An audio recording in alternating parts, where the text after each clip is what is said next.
Bueno, entonces la semana pasada nos quedamos viendo de que Santiago nos invitaba a orar, que es un tema, Santiago tiene ese tema de la oración muy, muy marcado, pero también el tema de la sabiduría. Entonces, ¿por qué pedir sabiduría en medio de las pruebas? O incluso, hablábamos la semana pasada de la importancia de orar y en nuestras oraciones clamar por sabiduría. Nosotros necesitamos tener eso muy presente, hermanos. Es que nosotros solos no somos capaces.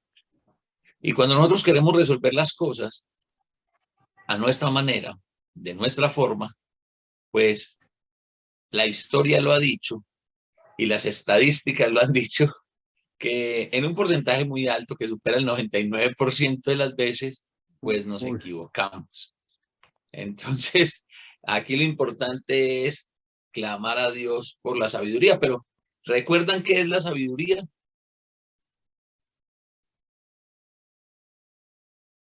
Aplicar, la sabiduría es un don.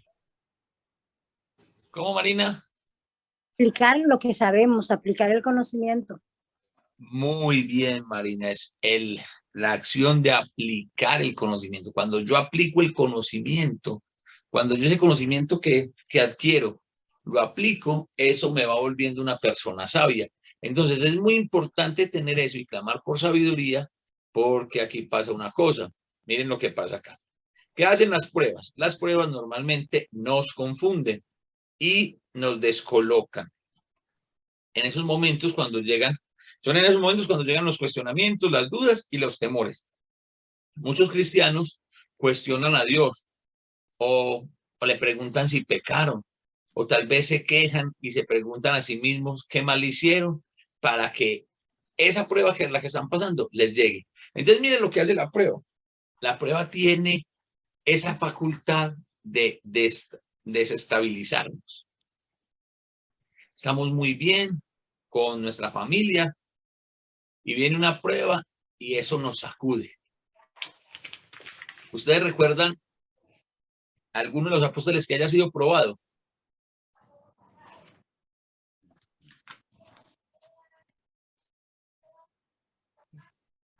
Pero hablen pues, ya están en un silencio.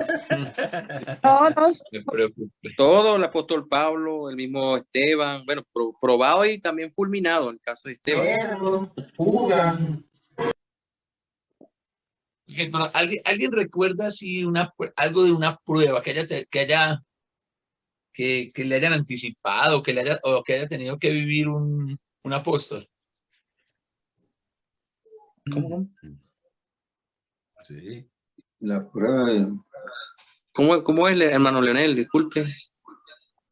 Si recuerdan algún apóstol que se le haya predicado, que le hayan dicho que iba a ser probado y que tuvo una prueba muy fuerte. Sí, el apóstol Pablo. No es Pablo. Que iban a ser zarandeados como trigo, pero que él había hablado para que su fe no falle. Elizabeth, no se te entendió nada. A Juan. Que Jesús les dijo que Satanás los había pedido para zarandearlos como a trigo, a todos los apóstoles. No lo entiendo. ¿Ah? ¿Qué doble volumen? ¿En serio? Sí. Escucha en eco. Ah, mi computadora está poseída, lo siento. Reprender la computadora, Elizabeth. Pero reprendamos a Elizabeth que no le mermó el volumen. Pero ella está hablando de Pedro. De Pedro cuando le dijo... Muy bien. Jesús le dijo a Pedro que el diablo lo había pedido. ¿Para qué? Para zarandearlo, para sacudirlo fuerte. Y miren, hermanos, es que todo lo que sucedió en la noche de la pasión de Jesús, pues fue una gran prueba para todos los apóstoles. ¿Cuántos apóstoles estuvieron presentes en toda esta situación? 11. Los 11 estuvieron. Juan y Pedro fueron los únicos que estuvieron con él, y Juan fue el único que permaneció hasta el final. Muy bien. De los 11, 9 se esparcieron. Pedro se quedó con él Juan se quedó con él, Juan siempre estuvo, Pedro estuvo más a distancia y a Pedro lo zarandearon, duro. Y bien duro. Le digo que no cantará el gallo 3 veces antes de que tú me niegues 3. No, Señor, yo estoy dispuesto a morir por ti. Pedro, me vas a negar. No, Señor, ¿cómo se le ocurre? Y llegan los soldados y Pedro saca una espada y le corta una oreja. Y fue que le falló el cálculo. Él no le tiró a la oreja, él le tiró a la cabeza. Él no le calculó. Oiga, qué precisión la de Pedro agarrarle la oreja. No. Le falló el cálculo. Él iba por la cabeza. Y Jesús lo reprende. Claro, a veces nosotros cuestionamos el accionar de Pedro y decimos, no, Pedro siempre tan impulsivo, Pedro. Pero venga, es que, ¿cómo hubiera reaccionado usted si Jesús le hubiera dicho, el diablo te pidió para zarandearte? Pero no es lo mejor, te vas a zarandear y me vas a negar. No, Señor, yo no lo voy a negar. Entonces, claro, Pedro vio en ese momento la oportunidad de ¿qué? Yo le demostré al Señor de que yo no lo voy a negar. Es que no era en ese momentico, era más tarde que le iba a negar.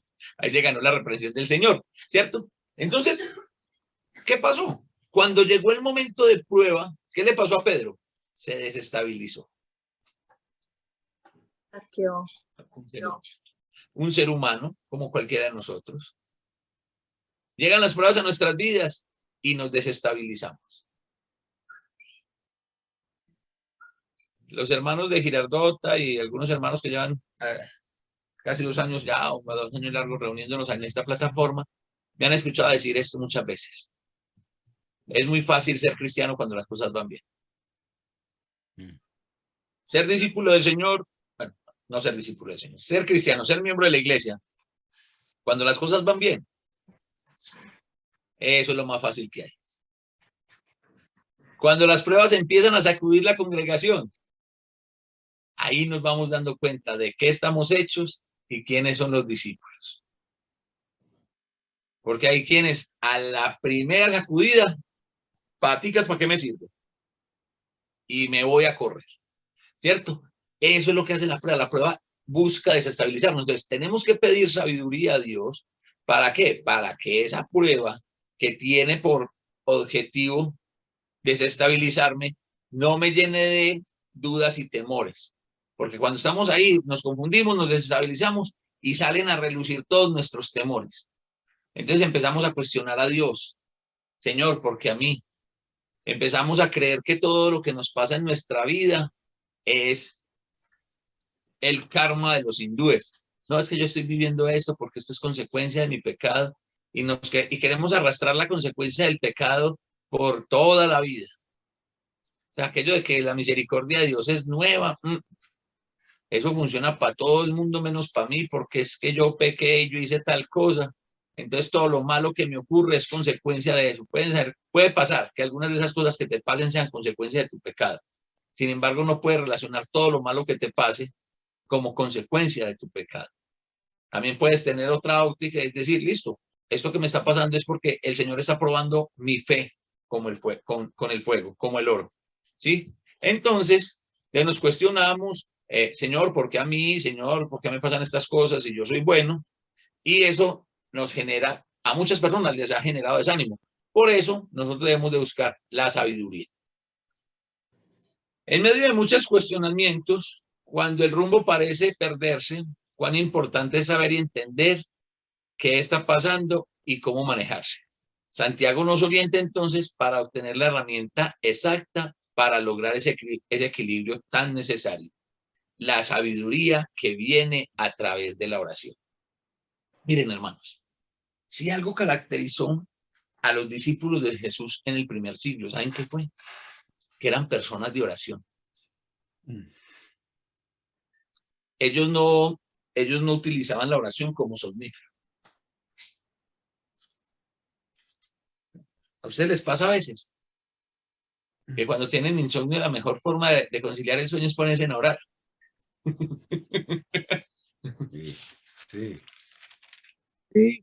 Eso no es sino empezar a orar y empiezar.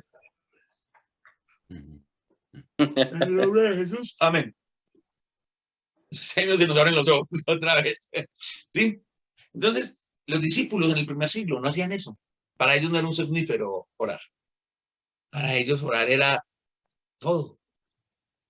Y Santiago nos anima a que usemos esa herramienta. Mire, pensemos en un momento, en la vida no basta solamente con tener las herramientas, pues hay que saber utilizarlas y sobre todo hay que usarlas. O sea, yo puedo tener el conocimiento técnico de cómo se maneja determinado artefacto o determinada herramienta. Y si no lo uso, ¿de qué me sirve tener el conocimiento técnico? En práctica. Dígame, ¿de qué me sirve? De nada. De nada. Me sirve para 3 cosas. Para nada, para nada y para nada. Para nada, para nada y para nada. Para hacer empanadas. Para hacer empanadas. ¿Por qué razón? A ver, pongamos un ejemplo cualquiera. ¿Qué ejemplo ponemos? Tiene la herramienta. Necesitas Una cortadora de pasto. Yo sé manejar la cortadora de pasto, tengo la cortadora de pasto, pero nunca corto el pasto del frente de mi casa. ¿De qué me sirve tener la cortadora? De nada. ¿De qué me sirve saberlo utilizar? Nada. De nada. Ok. Ahora llevemos el ejemplo a nuestra vida espiritual. La principal y mayor herramienta, arma, como ustedes lo quieran llamar, que tenemos los cristianos, se llama la oración. ¿Sabían eso? Sí. Sí. ¿Saben orar? Sí. Bien. Oran. Sabemos antes orar, de- pero casi de rodilla no, creo yo. Disculpe, hermano Leonel. Sí. No desgastamos rodillas. Sí, es real. ¿De qué me sirve saber orar? ¿De qué me sirve saber o tener el conocimiento de que la oración es la herramienta más eficaz si no la utilizo antes, durante y después de la prueba? Dígame de qué me De sirve. nada. De nada. Tenemos el frente de la casa, ya no tiene pasto, ya tiene una selva.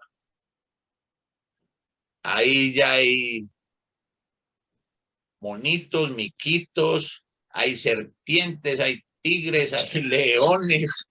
Ya eso es de la propia jungla porque nunca hemos utilizado. Pero teníamos la máquina cortadora de Hermano. pasto ahí en.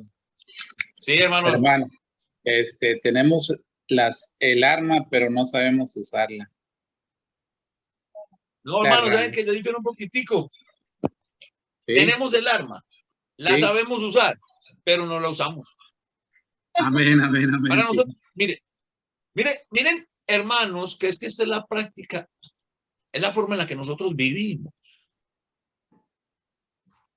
Yo no voy a entrar a polemizar con ningún profesional de la salud en psicología. No quiero problemas con la hermana Lisette. ¿Cierto? Yo no voy a entrar, para mí, el trabajo que hacen los psicólogos es importante. Nosotros tenemos que reconocer que pues, ellos se capacitaron en el conocimiento del ser, de las emociones, que tal vez nosotros no tenemos esa capacitación. Sin embargo, hermanos, es muy difícil que nosotros crezcamos como discípulos del Señor. Cuando para nosotros, primero, ¿ustedes saben quién es Walter Rizzo? Escritor. Sí, Un un escritor. y psicólogo reconocido. Sí. Psicólogo y escritor reconocido por toda esa cantidad de libros que le ha embutido a la gente de autoestima, amor propio. O sea, lo que fue ese Coelho, Cuauhtémoc Blanco, ¿Cuauhtémoc qué? Cuauhtémoc Sánchez. Cuauhtémoc Blanco es el futbolista. El futbolista. No, Cuauhtémoc Sánchez. Una cantidad de escritores modernos, ¿cierto? Contemporáneos, que se han dedicado ¿a qué? A darle herramientas a las personas de cómo vivir. Yo no estoy diciendo que esté mal hecho. De hecho, pues, por ahí creo que leí Deshojando Margaritas de Rizzo. Me leí toda la colección de Cuauhtémoc Sánchez de Juventud en Éxtasis 1, 2, Un Grito Desesperado, de todo eso que salió por allá de 20 años, ¿cierto? Juventud en Éxtasis. Creo parecía ya una saga Crepúsculos, Juventud en Éxtasis 1, 2, 3. Sí, todo eso. Yo no estoy diciendo que esté mal hecho, pues les estoy confesando que también lo he hecho. Lo que sí está mal hecho para nosotros es que cuando nosotros estamos en momentos de prueba, no estamos yendo a la fuente de la sabiduría, sino que para nosotros tiene más peso lo que dice tal autor. Pero sabemos y tenemos el arma. Sabemos y tenemos la herramienta. Y cuando estamos en la congregación decimos, hermanos, tenemos que ser una iglesia de oración, porque la oración tiene poder. Y la iglesia dice, amén. Gloria a Dios. Amén. ¿Cierto? Amén. Pero salimos del local, salimos de la reunión. ¿Y la oración para cuándo? ¿La oración para cuándo? Al siguiente domingo. Le estoy diciendo a Jaffer que bien por la respuesta, no que eso está bien. No le estoy dando un like, le estoy dando un dislike. ¿Sí? ¿Cuándo vamos nosotros a avanzar como discípulos del Señor si no estamos utilizando las herramientas? Miren, hermanos, eso es tan simple como el siguiente ejemplo. Si yo quiero ir a Houston desde Medellín, ¿cuántas opciones tengo?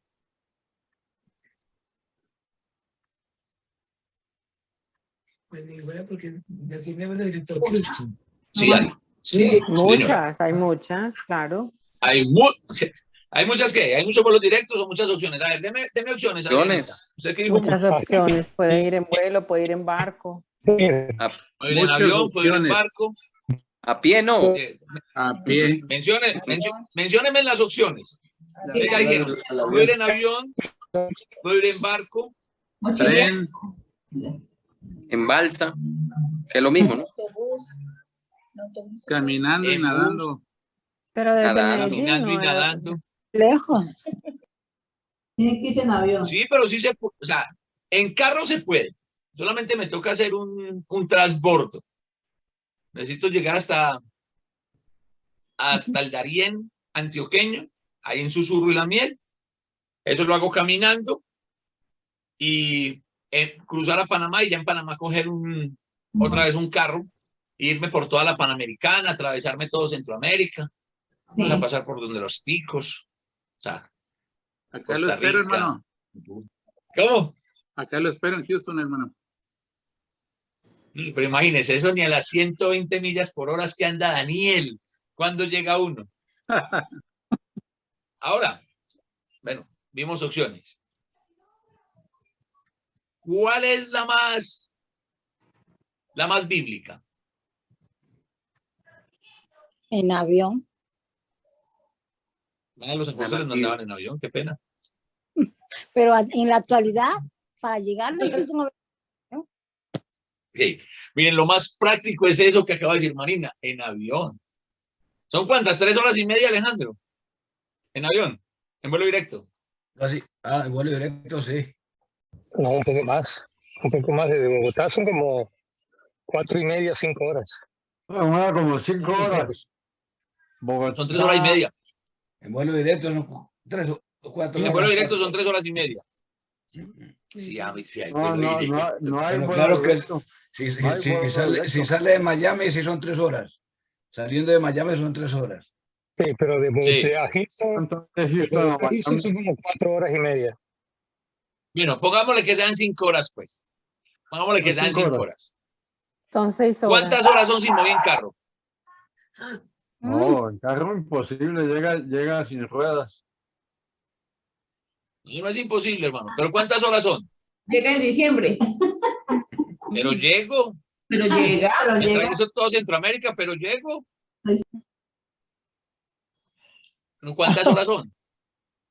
Días, 2 o 3 semanas. En moto vamos más rápido, hermano Leonel. En motico, en moto, mijo. En moto con experiencia que la Mijo, tengo, pero esto en moto recién. no lo hace nadie. Fui a Cúcuta una vez en moto y no vuelvo a ver un día tan largo. Mire, yo aguanté Recorrido con la más de mano 2 horas 11 en moto horas. ya no sirve. Ok, si me voy en carro, tengo que cambiar el término horas por semanas. Y si me voy a pie, No, pues, de aquí a Años. 3 años llega. Se encuentra con Jesucristo cuando él llegue. capaz me agarro la segunda avenida, ¿no? Sí. Ok, así estamos nosotros. Tenemos la herramienta precisa, la más efectiva, pero preferimos irnos caminando. Casi como diciendo, Señor, no te necesito, yo esto lo... Señor, esto lo resuelvo yo. Tranquilo, tranquilo, Dios, tranquilo, yo puedo. Y vamos ahí. Pero las estadísticas y la historia nos muestra que cuando vamos ahí, vamos de tumbo en tumbo. No hemos solucionado. Entonces, es muy, muy importante para nosotros usar esa herramienta, usar esa arma.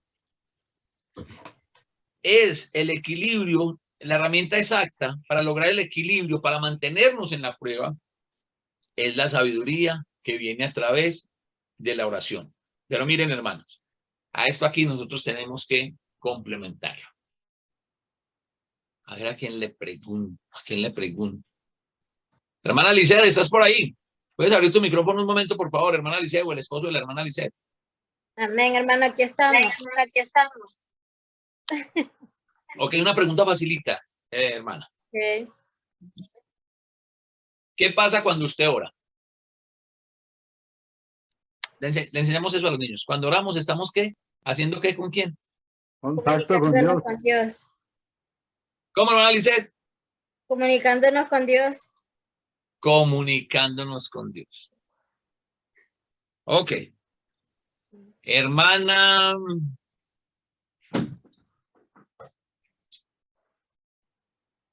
Lidia Sanders. Prenda su cámara. Le voy a hacer pregunta facilita. Para que haya comunicación, para que haya una comunicación objetiva, ¿qué se necesita?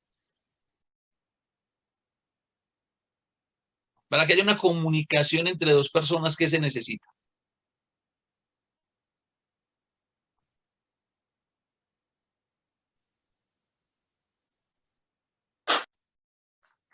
Hermana Andy, ayúdale a su hermanita. Oh, tenía el micrófono apagado. Ah, con razón, ya no le ayude. Un emisor y un receptor y pues el mensaje. Ok, muy bien. Me dio los elementos de la comunicación. Eso nos lo enseñaron desde la escuela.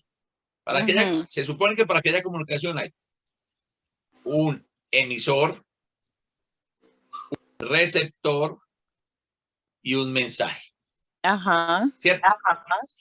Pero la comunicación o sea, para que haya una comunicación más asertiva, necesito que yo expongo mi argumento, ustedes lo escuchan, pero ustedes me retroalimentan, ustedes participan, ¿cierto?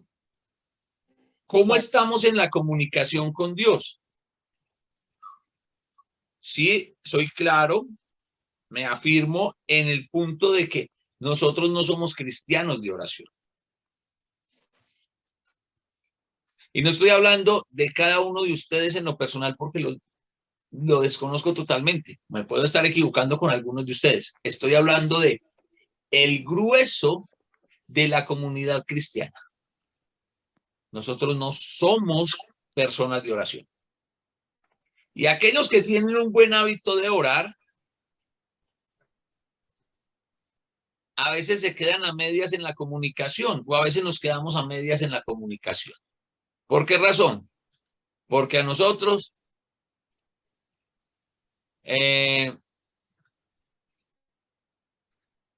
No le entendía. Va a salir. A nosotros se nos dice, ay, ore porque cuando usted ora, está hablando con Dios. Eso se lo enseñan a los niños y los que estuvimos desde niños en la iglesia nos enseñaron eso. ¿Es así o no es así, Adrián? Usted me enseñó eso. Claro, así es. Sí, claro, así es. Así es, sí, así es. ¿Sí? Sin embargo, a nosotros no se nos puede olvidar la otra parte.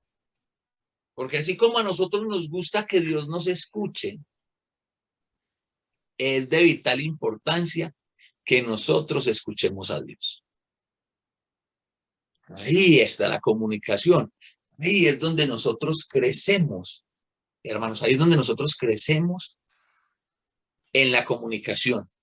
Y vamos a poder sortear las diferentes pruebas. Pero ¿cómo escuchamos nosotros la voz de Dios?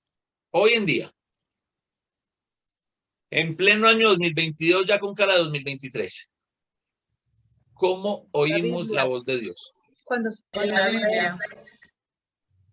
¿Cómo, hermana Norma? Cuando leemos la palabra, la Biblia. Muy bien. Cuando leemos la Biblia.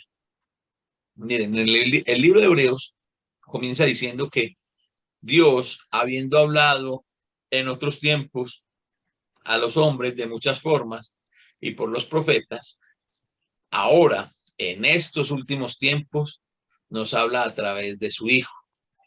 ¿Y dónde encontramos nosotros las palabras del Hijo? En las páginas del Nuevo Testamento. Entonces, a ver, ¿cómo es que superamos la prueba? Con sabiduría. ¿Qué es la sabiduría, Marina? Recuérdanos el concepto que lo dijiste muy bien ahorita. La sabiduría es aplicar el conocimiento. Poner en obra o aplicar o practicar el conocimiento. ¿Cómo adquiero el conocimiento?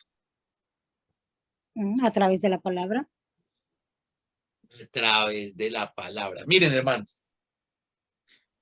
Digamos que nosotros los cristianos, los que hemos obedecido al Señor, vivimos varios procesos. El primer proceso que nosotros vivimos, o la primera etapa de este proceso, es un proceso muy largo, en varias etapas, en un par de etapas. El primer proceso que nosotros vivimos cuando obedecemos el Evangelio es ¿cuál?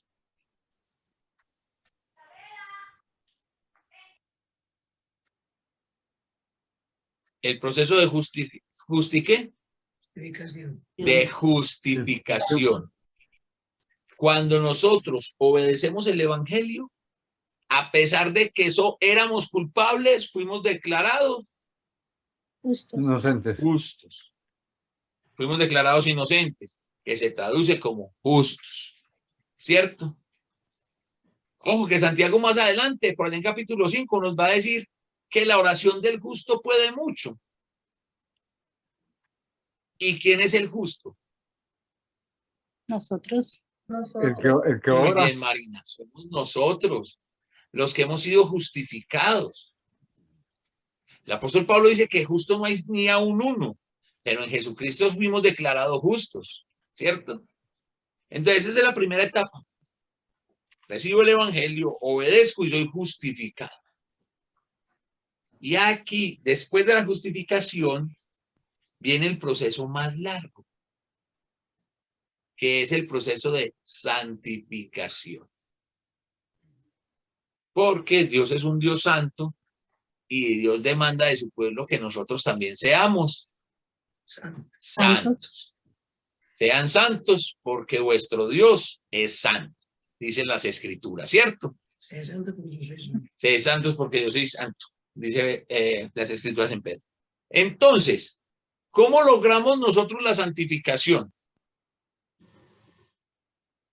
Por medio de la obediencia a la palabra, dice mi mamá. ¿Cómo logramos nosotros? ¿Cómo ya, Ferni? Beatriz, no sé. Dejando de pecar. Dejando de pecar. A lo más fácil del mundo, dejar de pecar. A través Dejar de de pecar. El Señor dice en tu oración, santifícalos en tu verdad, tu palabra es verdad. Entonces, Bien, Ramón. ¿Cómo es que logramos nosotros ese proceso de santificación? A través de aplicar la palabra de Dios. En Juan 17 el Señor dijo, santifícalos en tu verdad, santifícalos en la verdad, tu palabra es verdad. En Juan 8, capítulo 32, Juan capítulo 8, versículo 32, un pasaje muy conocido. Comienza, y conocerán. Y conoceréis la verdad, y la verdad los hará libres. ¿Cuál verdad nos va a hacer libres? La verdad es la palabra de Dios. ¿Cuál es la? Santifícalos en tu verdad. ¿Cómo nos santificamos? Hermanos, hay que zambullirnos en la palabra de Dios. Entonces, cuando nosotros logramos, cuando nosotros logramos un equilibrio en la comunicación con Dios, yo oro y estoy convencido por fe de que el Señor me escucha. Amén. Amén. Pero también tengo el oído atento a lo que el Señor me dice en su palabra. Miren, hermanos, les voy a contar algo. ¿Saben qué es lo que qué es lo que a mí más me ha parecido más maravilloso de escudriñar las Escrituras? Y no sé si de pronto alguno de ustedes comparte, les ha pasado lo mismo que me pasa a mí. Que es que muchas veces los mismos textos no nos enseñan las mismas cosas. Tal vez hemos estudiado, no sabemos de memoria X texto. Pero llega un momento en tu vida, una situación particular que estás viviendo, como que ese texto cobra vida. Y como que ahí empiezas como que no. Ay, o sea que esto también me lo estaba diciendo el Señor cuando el Señor me dijo, cuando yo leí esta palabra, el Señor me estaba animando para esto. Me estaba preparando para esto. Voy a hacer un paréntesis acá. ¿Cuándo fue la última vez que fueron al desierto?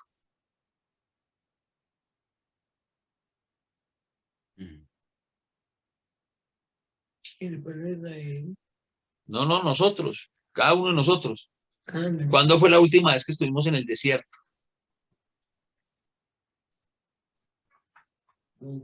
Yo nunca he ido al desierto.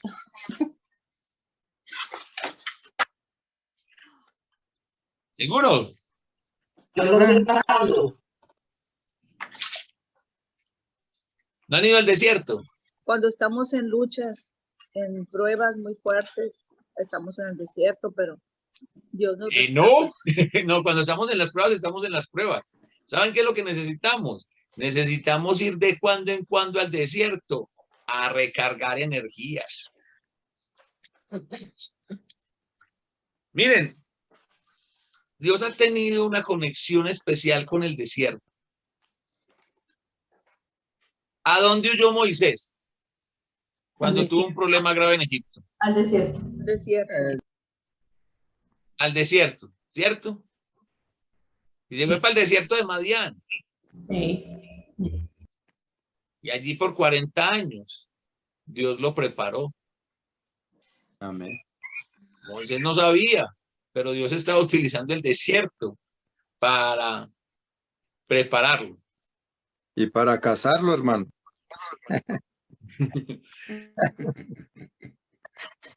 ¿Dónde duró el pueblo de Israel 40 años? En el desierto. En el desierto. Dios lo preparó para lo que se venía, para que recibieran la bendición que se venía. ¿Dónde pasó muchas veces, muchas noches de angustias el rey David? Especialmente cuando lo estaba persiguiendo Saúl. En el desierto también. Y Dios lo preparó.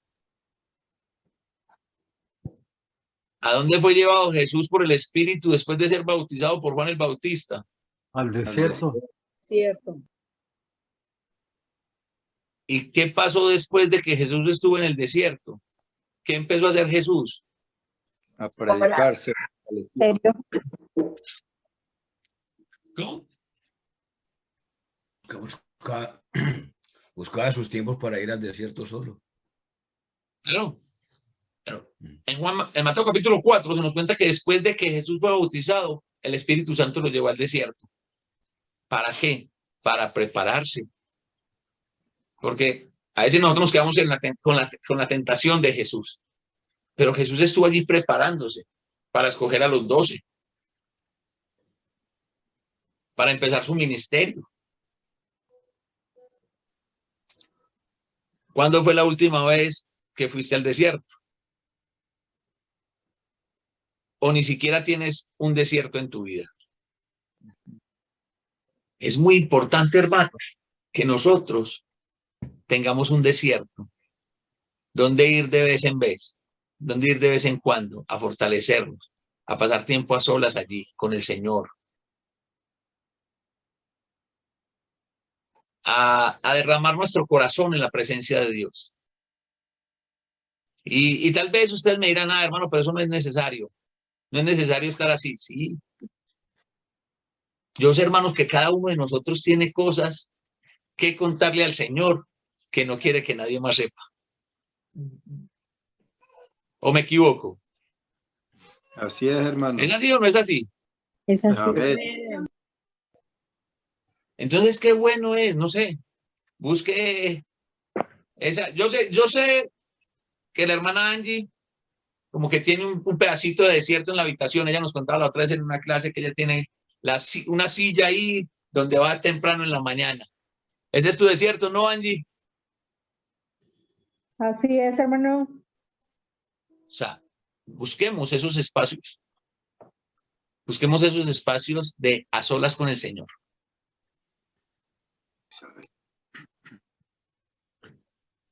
De las cosas maravillosas que tiene el desierto con Dios es cuando puedes derramar tu corazón en la presencia del Señor y sentir cómo Él cumple esa promesa de que enjugará todas nuestras lágrimas. Porque son las cosas que se experimentan cuando estás a solas con Dios.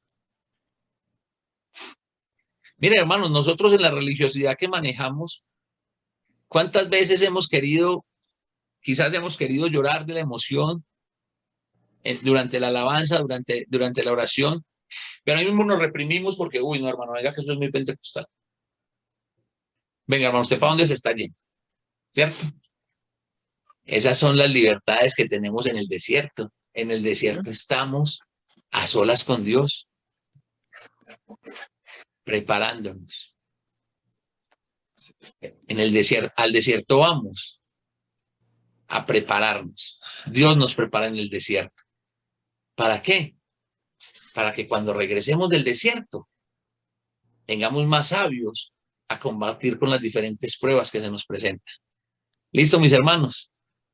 Eso es lo que nosotros necesitamos. Necesitamos tener ese tiempo de desierto, ese tiempo a solas con el Señor. ¿Para qué? Utilizando esta herramienta que es tan precisa, que es tan exacta.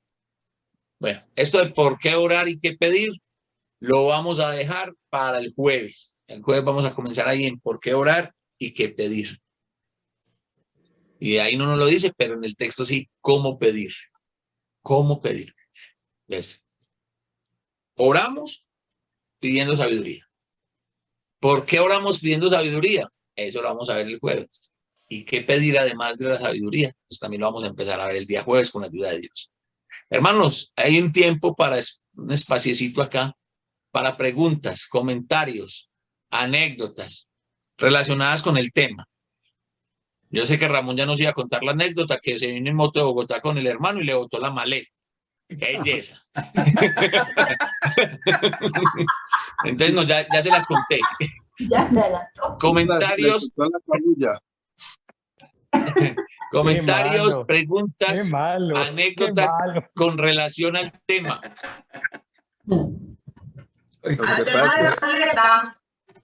Al desierto hay que ir sin ninguna carga, entonces le enseñé al hermano que hay que botar todas las cargas que... Ay, Ramón. Menos mal que José Reinaldo ya se desconectó. No, él está ahí.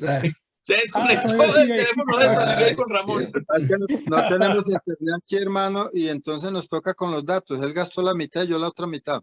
Ah, bueno. Todo Está compartido. bien. Así es. No, sí tiene que ser. Yo me fui Bueno, al hermanos, desierto de una plaza ¿algún por allá. comentario, alguna experiencia con relación al tema?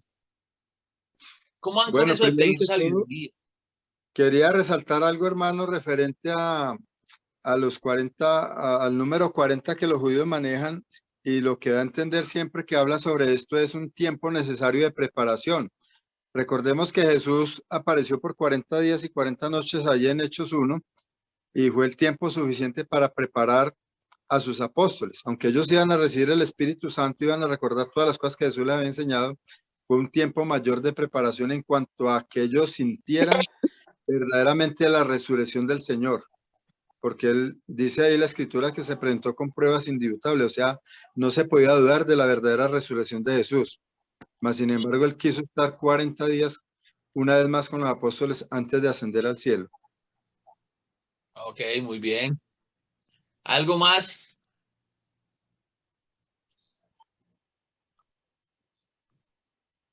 Hermana Angie, ¿usted nos quiere compartir algo de las cosas que de pronto usted haya experimentado en su desierto? Pues si tiene algo, si quiere, solamente estoy preguntando.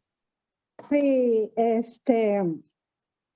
yo primero puse un espacio, un lugarcito, quité de mi closet un área de mis cosas, de mi ropa, y ahí yo decoré un banquito, algo muy bonito con rosas como me gustaba, un lugar muy hermoso, yo lo puse ahí en mi closet adentro. Y era cuando yo estaba de a tiro muy mal de la ansiedad, y yo empecé a orarle a mi Dios. Y hermanos, yo he recibido las contestaciones de mi Dios al instante. Cuando uno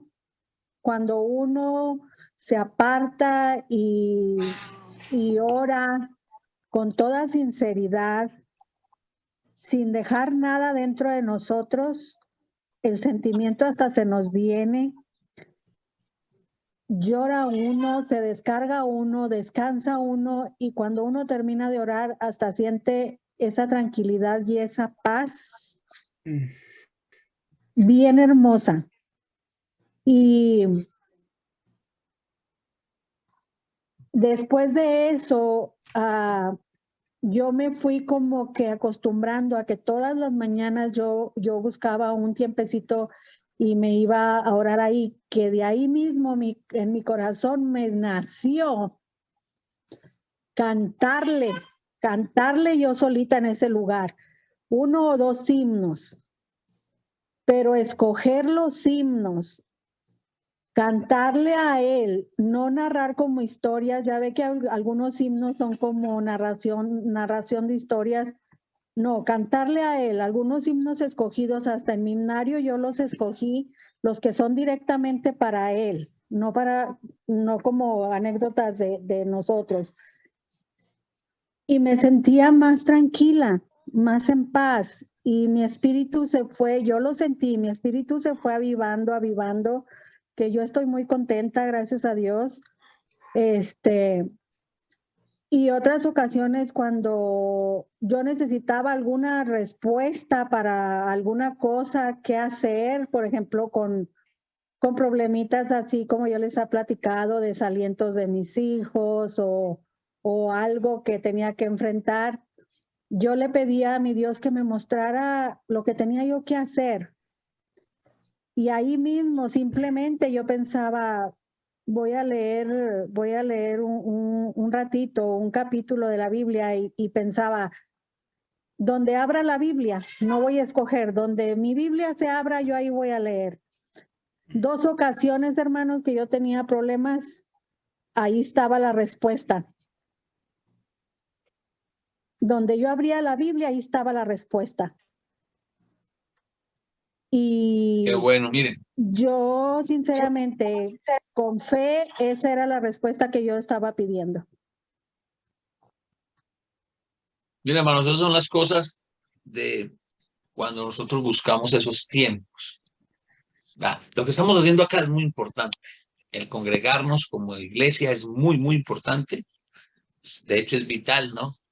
El autor de Hebreos nos anima a que no lo dejemos de hacer. Pero también hay que tener esos espacios, hermanos, esos espacios de a solas con el Señor. Esos espacios donde no hay nadie. Y puedes hablar tranquilamente con tu Padre. Y en esos espacios, prepara tu corazón para que el Señor te hable a través de su palabra.